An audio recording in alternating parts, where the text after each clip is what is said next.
Now, let's just get honest. Out here watching us on television, communities everywhere, here in the audience, there is racial distinctive. There's difference.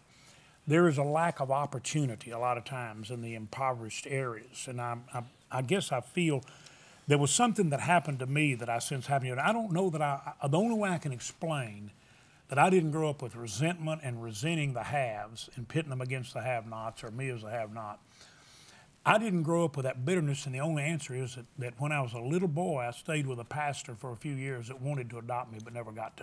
And then I was taken away from him. I didn't understand all of that, but that little church never stopped praying for that little boy that was taken away.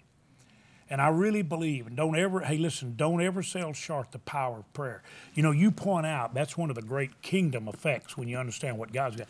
We can move not only God in our prayers, but move us as we pray, but something happens for others. When we pray for them, it's not wasted breath, it's not wasted time.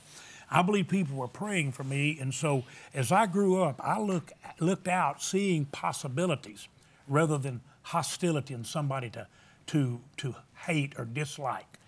And I didn't grow up with that. Don't you think somehow we've mistakenly today, even in the racial divide, we have tended to feed it rather than solve it. You know, I feel like we need to go into the communities like you do, where you've got the mentoring programs in the school, where you try to put a father in the setting where they don't have a father, where you try to show them some stability, show them an example, somebody to follow.